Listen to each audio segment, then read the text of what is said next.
Massive welcome to all of you 7,500 subscribers and of course first-time viewers to a one-off special focusing on learning how to put stakeholders into the right mood to want to learn more about security, increase security budgets and expand the influence of security teams with our very special guest, Gary Chan. Gary drives security initiatives through strategic use of entertainment. I need to put my teeth back in today. He's the System VP and CISO at SSM Health, a $10 billion non-profit health system, and in prior roles, he's architected anti-fraud systems for state agencies, led the information security teams for a $14 billion technology company, and was an evaluator and mentor for cybersecurity startups as part of a venture capital fund.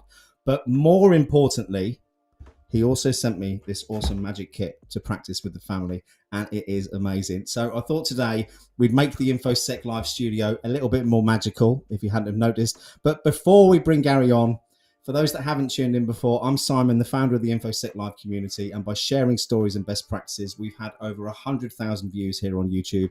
Thanks to all of you 7,554, I think it is today, subscribers. But let's not forget, this all started with the InfoSec Live community, where we have study groups, mentor sessions, and regular networking meetings to help you raise your game in cyber.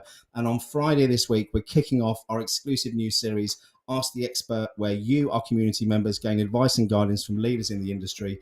And Friday, we have Alex and Ryan from the Adeptis Group helping with all things recruitment.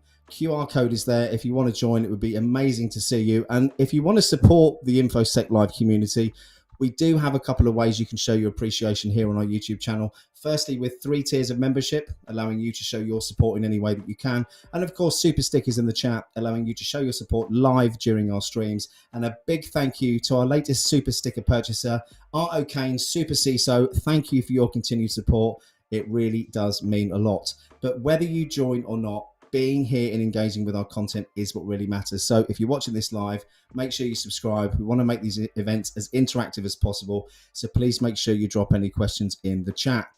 Time for Simon to stop rambling on.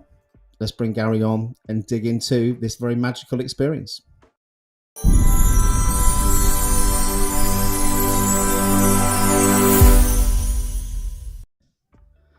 Welcome. It's showtime.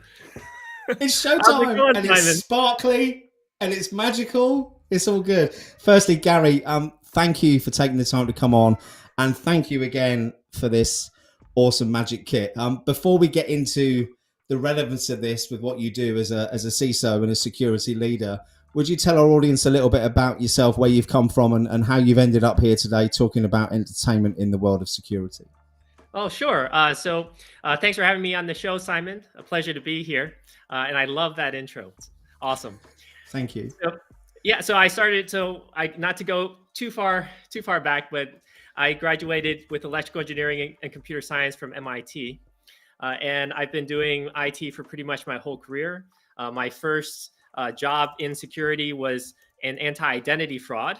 So doing a bunch of stuff for agencies. And then transitioned to information security, started leading some information security teams. And I guess I've just been doing that for a long time now. So a little. And you must enjoy it, Gary. You must. I love it. Now, I gave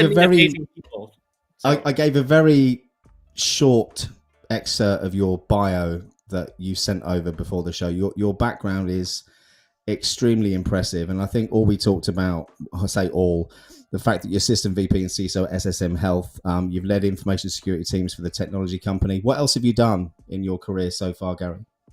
Oh, so I've done a lot of consulting to other organizations, usually large ones, because those are the ones that care more about security. So the government, nonprofit, for-profit companies, things like that. I was also president of the FBI St. Louis Citizens Academy Alumni Association. Was on the board for the Greater St. Louis Association of Certified Fraud Examiners. Hold at least four, I don't remember, security certifications. And yeah, just always in the community, just loving doing this security stuff. And of course, I'm on a lot of different podcasts and I do shows and things like that related to security. And it's the shows that I'm itching to dig into a little bit. And before we do, or to frame it, I suppose, do you think it's your extensive consultancy experience that's made you see the benefit of storytelling and entertainment in the industry, or is there another driver for that, Gary? Oh, it's entirely that. And I would say consulting, independent consulting is really what does it, because nothing really motivates you when you have no food on the table until you figure out how to sell security. Right. You don't know how much I'm feeling that right now, Gary. I had been self-employed. I had 6 weeks off a few weeks back with some family circumstances. And yeah, it isn't quite at the point where we haven't got food on the table, but you do all of a sudden start to hone your skills and work a little bit harder, right? That's right. That's absolutely it. Because I think whenever you're in a job and you're getting a paycheck, you're getting the paycheck no matter what. And you kind of don't care whether or not the client buys. But if you're out spending your own money, traveling, meeting prospective clients, you now need to figure out and do that calculation to say, is it worth it for me to spend $3,000 to go fly to see this prospective customer? Right? Very much so. And I think it gives, for anyone in sales who's self-employed, it gives a whole new meaning to the word pipeline. Not saying that you make pipelines up when you work for employers, but unless you think it's fairly certain as a self-employed person, you don't tend to put it on the list. Whereas if you're working for someone else, you can have, a massive pipeline. But Gary, I'm rambling on, which I'm really good at, and I promised I wouldn't do that today. Talk to me about how you got into the entertainment side of security. No, let me reframe that. Tell me why you got into the entertainment side. So I should probably give a little bit of a background so that your audience knows, because I know that you know, but maybe your audience doesn't. So with regards to so what Simon has been talking about is I blend information security with mentalism. So kind of like magic, I put on these sort of shows that are anywhere from 30 minutes to an hour or even longer that basically go through security concepts. And I do this as part of security awareness training or a conference keynote, essentially helping organizations get the word out for security. And so it's entertainment, but with a lot of security components. So imagine this. Imagine a bunch of people who each buy a ticket individually, bringing their families and friends to go watch you do security awareness training. That's basically what I do. So it's a ton of fun, but a lot of it really is based on, it's all based on security.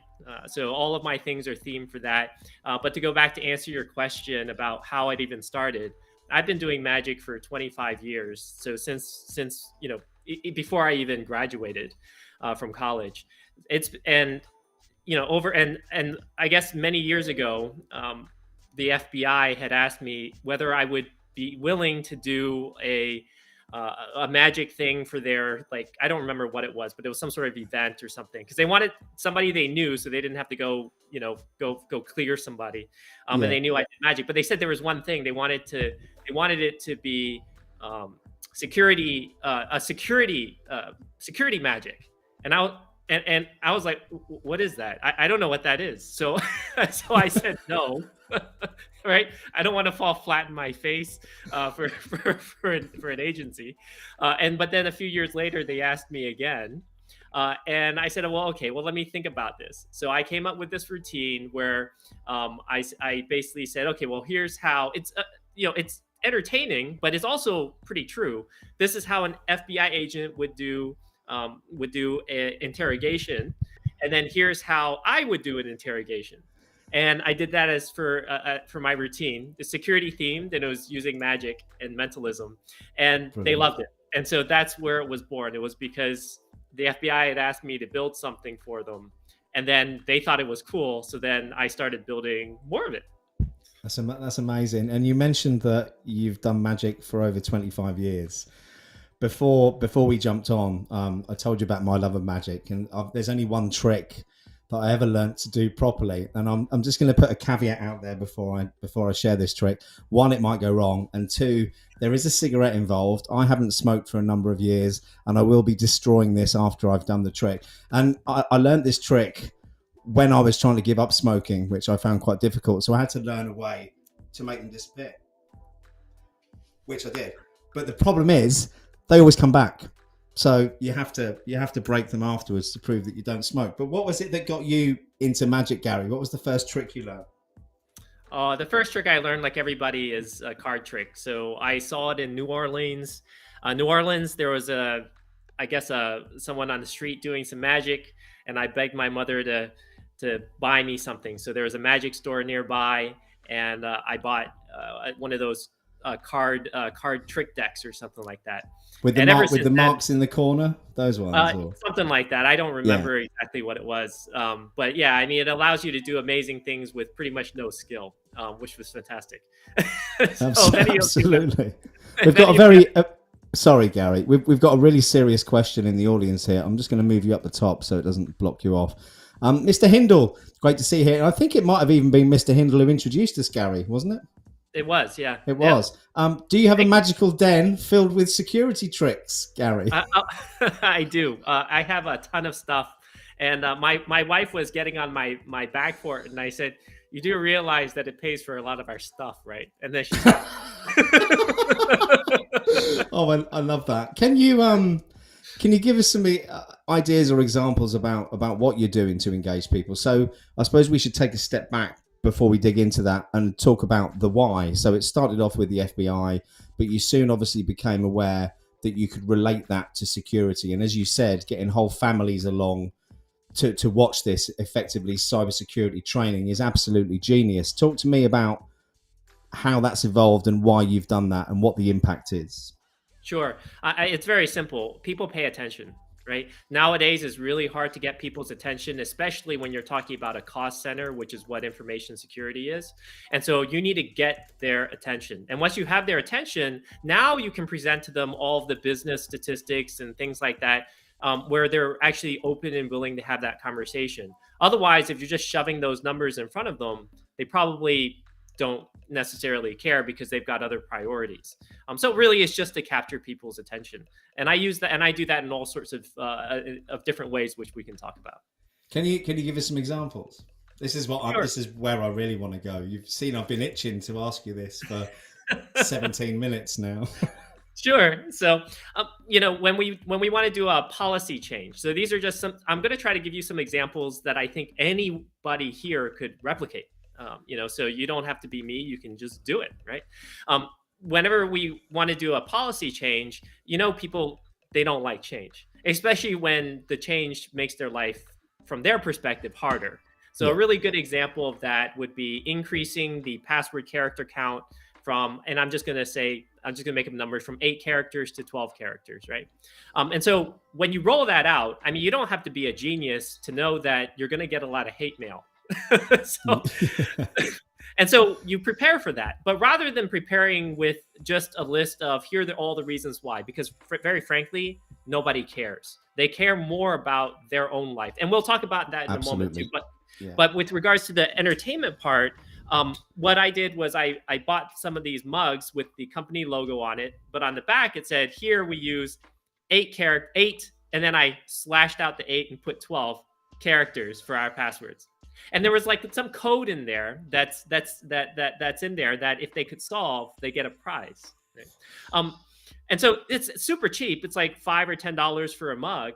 And so anytime anybody complained, I just shove them a mug, right? And then they're like so confused, like, but they love it. And so then it sort of breaks that, cyber is just here to harm me or whatever. But once you give them that mug, now you've hijacked their thinking. They're Yeah. like, this is really fun. And it sometimes goes off on a tangent. They forgot why they even came in the door.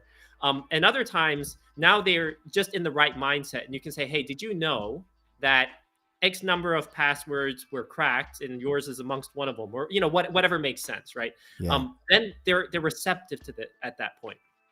I think for me that the most poignant thing you've said there is people don't care unless it's about themselves. And I think the sooner people realize that humanity is very selfish as a rule, and when it comes to getting people to engage and buy into any decisions, you have to work out what it is that drives them and interests them first. How do you do that with what you're doing with the entertainment? Sure. Well, let me give another example just to the Please. crux of what you're talking about. So as an example, right? And I'm just going to pick on physicians because my wife is a physician. So you know that I'm using it. I'm using it in a loving way, right? So we all get these standard learning management system, just trainings, just the standard things that every organization has. Hey, don't share your password, right? That's a pretty common one, right? And a lot of times the reasoning for that is, hey, don't share your password because you could harm our business. The average employee doesn't care. The owner cares. Average employee probably doesn't care. And so you got to so one of the main things that I think security awareness programs can really benefit from is having a really good understanding of their audience, not just buying the off-the-shelf stuff, but actually understanding their audience. So if your audience is a physician, for example, a lot of times physicians, when you think of physicians, you think of somebody who thinks that they are pretty smart, right? Like, and they are, right? But like they think they have this self-image of themselves, right? Yeah. And that's pretty common. So rather than say, hey, don't do this because you could harm the practice, you can say, did you know that when you share your password, it's possible that someone else may actually log in and write notes for your patients that maybe are harmful to your patients. And by the way, not only is it harmful to your patients, but they may actually think that you did it, and it's going to ruin your reputation. I love that.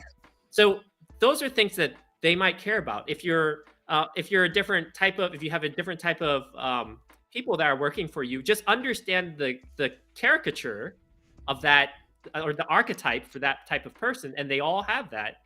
Then you can really modify the language to fit that. And I think that's where a lot of security programs could improve. I love that. And you think you could improve that from being really with a sweeping generalization. You could do that per role within the organization as well, couldn't you? Because you tend to have typical personality types doing different jobs. So it isn't, what I'm saying is it doesn't need to be labor intensive for companies to make improvements on that. One thing I haven't asked you already, are you okay if I share your LinkedIn profile on here for people to connect with you? Yeah. Oh yeah, okay. Happy to. If you do connect with me, I'll just say, when you make the connection, just say that you saw me on Simon's InfoSec live show. Otherwise, I'll probably not accept it because I won't know who you are. Brilliant. Thank you very much. I want to get into a couple of questions before we carry on with some more examples. Joe, who is one of our community members, asked this one. He led a class for a school on lockpicking to encourage careers in cyber. Lots of transferable concepts for security. Could you see magic being used to demo transferable skills for cyber jobs? That's a great question, Joe. Thank you. Yeah. So, that's awesome. I love the lockpicking stuff. It's definitely very popular. But yeah, I mean, I use magic all the time for what I do. And I would say I use it in a lot of different ways. To your specific point, though, I think it's really relevant for social engineering. So what I do is I basically demonstrate to folks how I can use mentalism concepts in order to trick people or social engineer people. In fact, let me show you this.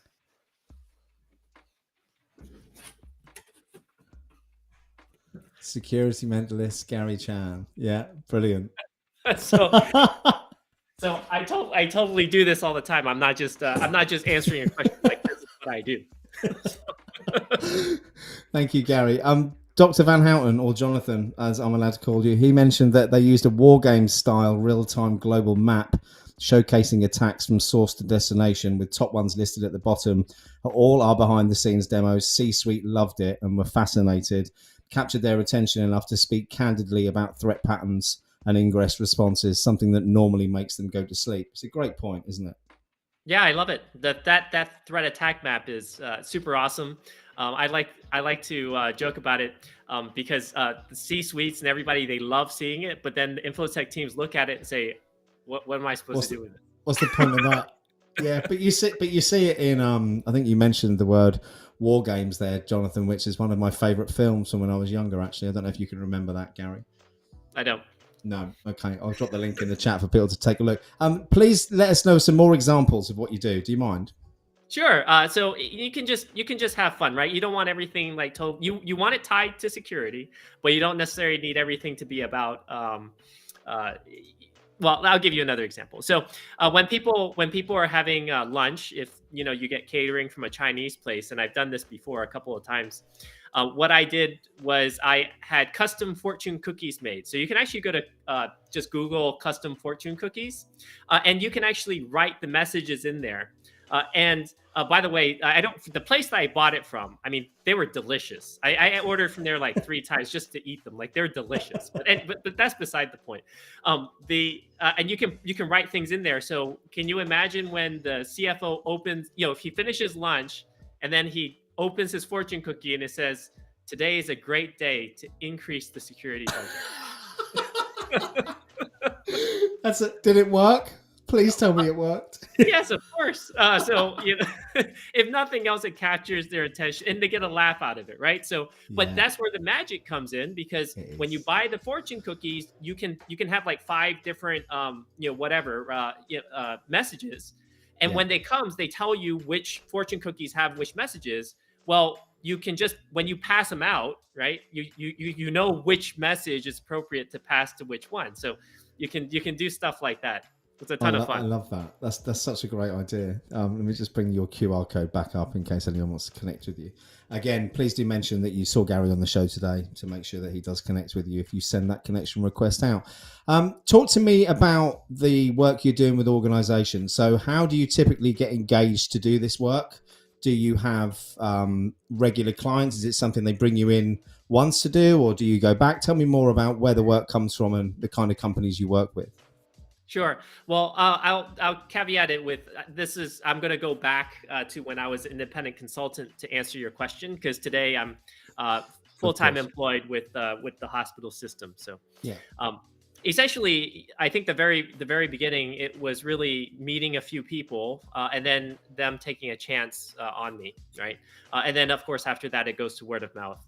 So not a super interesting thing. And I know that your folks may be looking for more tactical things. So I'll tell you some of the things that I did that I think that were extremely helpful.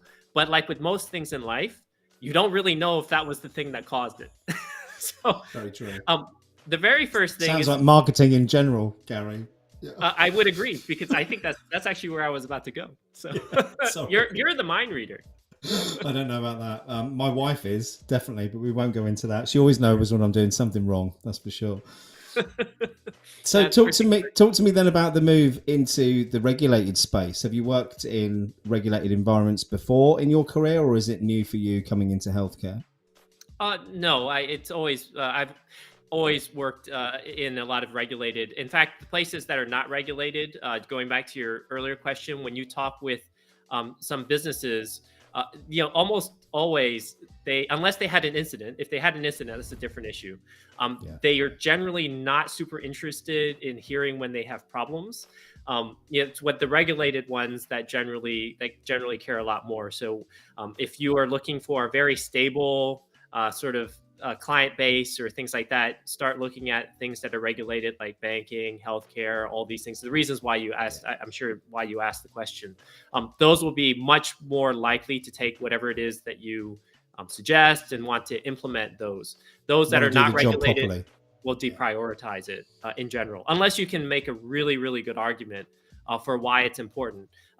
So I'll give you some very specific guidance. The businesses that are not regulated, the ones that generally care are the ones that need good security in order to sell. So nowadays, if you want to sell to like a large organization and you have a service, like a SaaS solution, you'll generally need something like a SOC 2.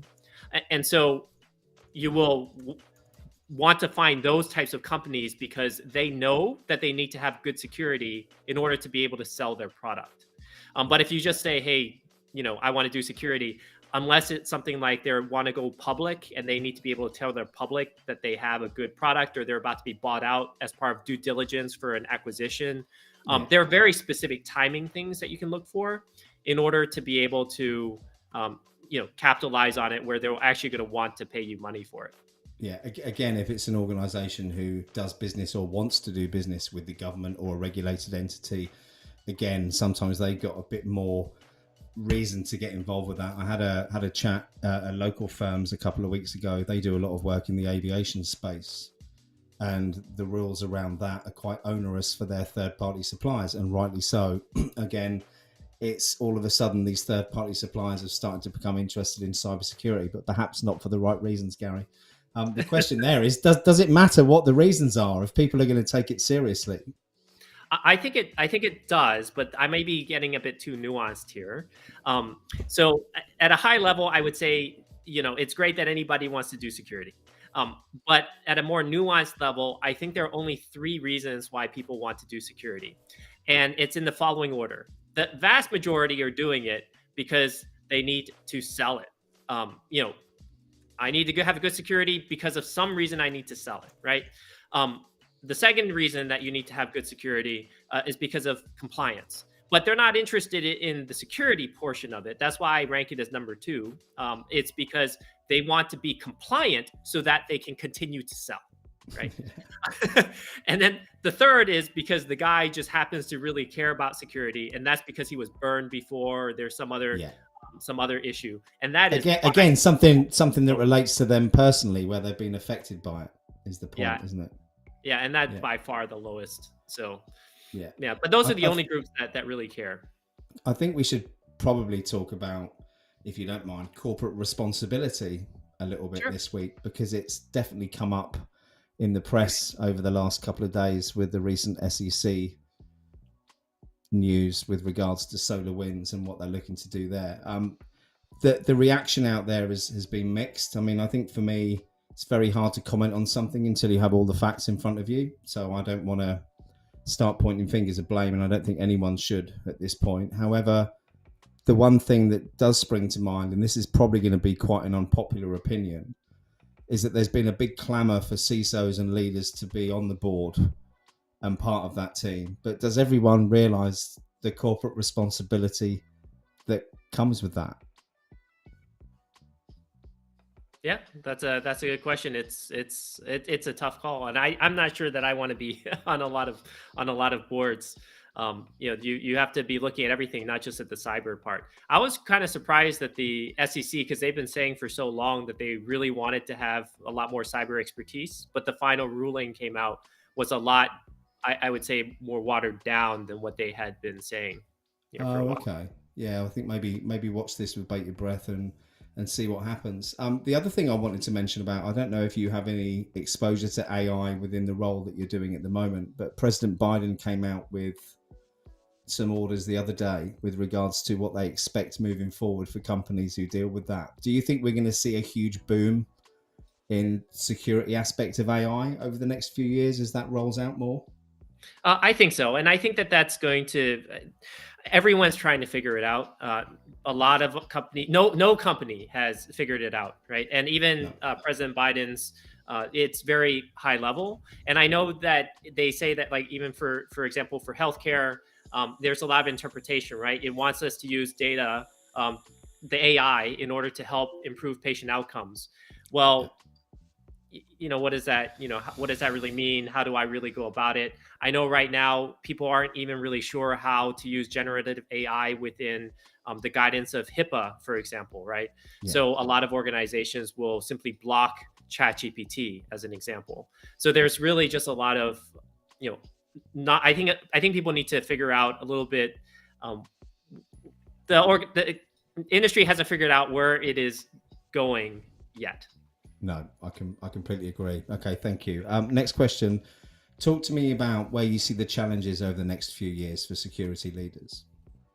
I think it'll just continue to get harder, just like with generative AI, like we talked about, because there's a lot of not there's not super clarity. And another reason why actually I'll go off on a tangent is because a lot of these are actually privacy questions and not Yeah, security questions, right? So privacy is what should I protect? I should protect social security numbers and date of birth, whatever, right?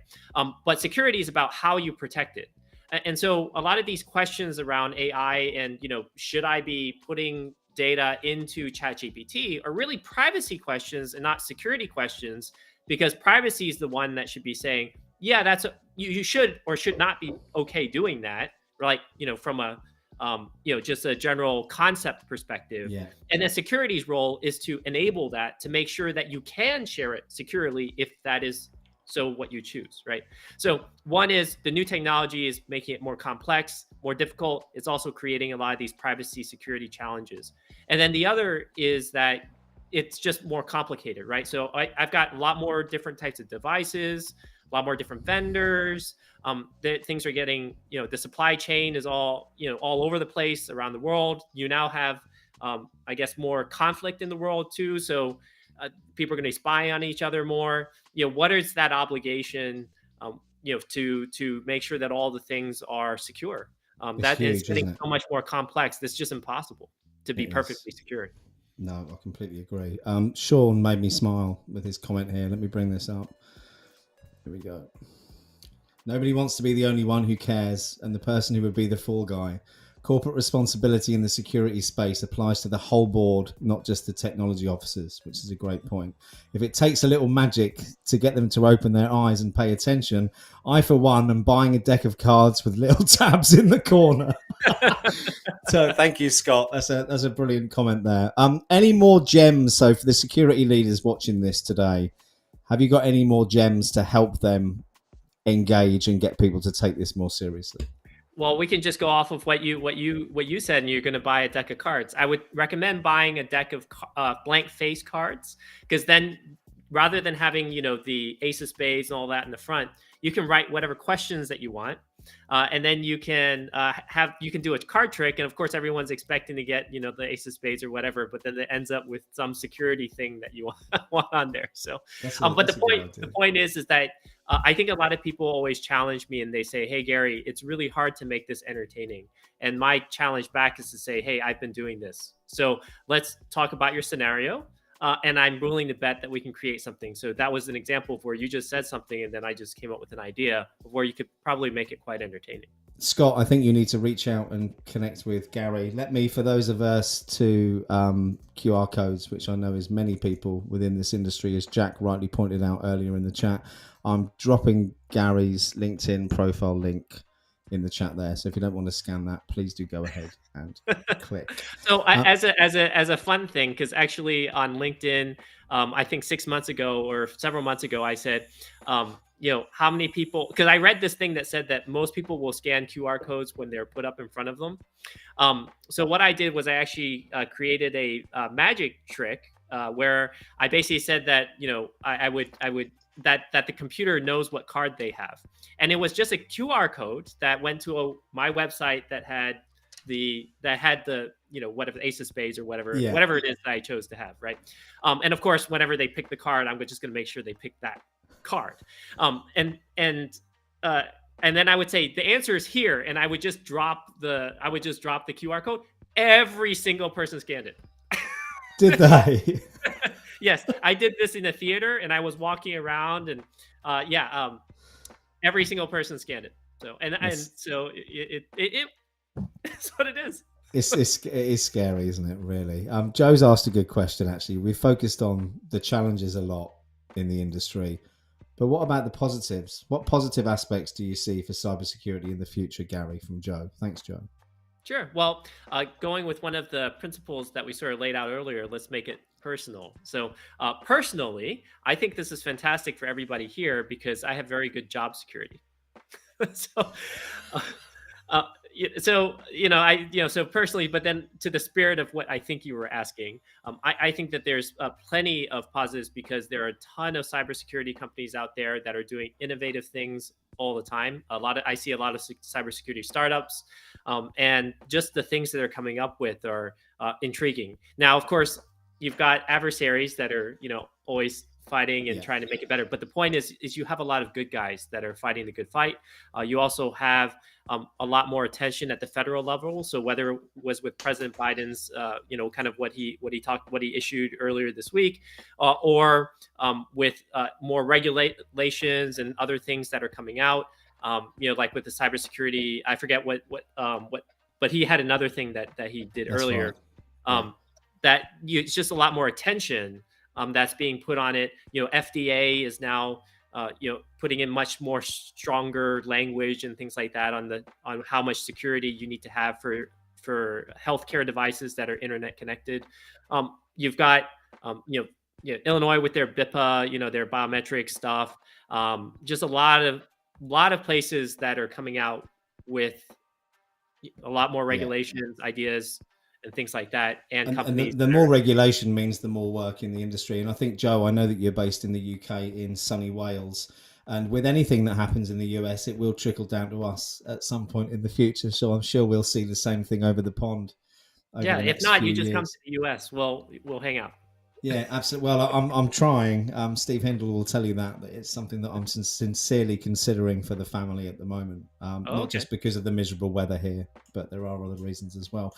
Okay, following on from that question, how can we encourage more diversity in the industry? And I'm not necessarily talking about color, creed, gender, sexuality. I'm talking about diversity of thought. Yeah, I would say it's just really the openness. So you as a leader and you working with your team, or even if you're not a leader, just the way that you engage with your people. I think if you open with a level of trust first by saying, hey, help. So when someone does something, right, that you don't think is right, rather than just go in at them and say, hey, this is wrong. Did you not read the policy? It's really, hey, I saw that you did X or that X happened. Help me understand what you think, or help me understand your thoughts, or help me understand why it worked out that way, right? Like asking a fairly open-ended question that is not accusatory, I think is super important, because that allows people to become comfortable with you to do that. And another thing, not just the way that you ask the question, but making sure that you never penalize people for making mistakes unless they're being malicious. So that's the one rule I always tell my team. If you mess up, it's not a big deal. Just own up to it. Just say what you did. Help me understand why you did it that way, and help me understand what you're going to do to fix it in the future. But I will never penalize somebody for doing that, because they're not going to want to tell you that they messed up. No. And they're also going to be more conservative to begin with. They're not going to do things that they think you're not going to approve of. In this way, they're like, okay, well, I know that if I can go do this, because even if it's not good, all I have to do, right, is to own up to it, which I think anybody should do. So it's really how you approach the others with that open mind, discovery, and non-accusatory. You can evaluate it after you have all the facts. I love that. And it's a little bit like being a father and dealing with children. And I say this because I've got 6, and it reminds me of making sure children or anyone understands exactly what the context is of what you're saying, because there's a story. I won't name which one of my children this was, but it was on his first day at primary school. I got a phone call from the head teacher at 1:00 at lunchtime saying, we need you to come in. X has been involved in an incident on the playground. And I get there, I'm sitting outside the head teacher's office, a little bit nervous. They then bring X along to sit down next to me. I said, what happened, mate? What did you do? He said, he was hitting a girl, Dad. I said, who was? He said, this boy in year 4. He ran across the playground and started pulling this girl's hair, and then he threw her on the floor. I said, okay, but what's that got to do with you? He said, Dad, you always told me not to hit girls. So I ran over there and launched myself at him. There's this little flash of like 4-year younger boy who just started at school, runs over the playground. And when the head teacher brought us in, he did have a bit of a wry grin on his face when we told him the reason that X did that. But yeah, make sure people understand the point you're trying to get across. Otherwise, things can go wrong. I'm conscious that we're pretty much out of time. For the leaders in the audience, we focused on people coming in and what the opportunities are. Any final tips for people out there looking to engage with the board? I would say just go do your networking, right? So people like working with people that they're familiar with and that they like. It's very rare that you can submit an application to a job that was posted and then immediately have a bunch of people come running towards you offering you a job. It's really how long have they known you, and what your reputation in the community is. So that I would say is super important. Go to the conferences. You can go to the sessions, but go with the mind of not just learning, but really meeting people. I would say that's the number one thing.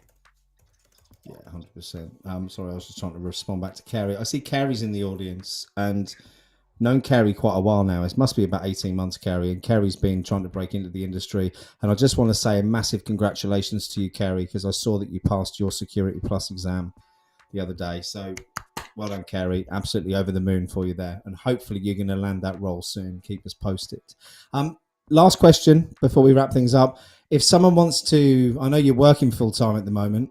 Are you still prepared to do side gigs when it comes to other firms and coming and doing some of your magic, Gary? So right now, really, I focus solely on doing my presentations, my keynotes. So if you know a conference that's interested in having some mentalism with cybersecurity, I'd be interested. But even if nothing else, I know a ton of people. If you ask me or tell me what the concern is or what you're looking for, I can almost certainly point you towards somebody who's not only can do it, but someone who's really good at it. Right. So I've been doing this for a while, and I can point you to the right place.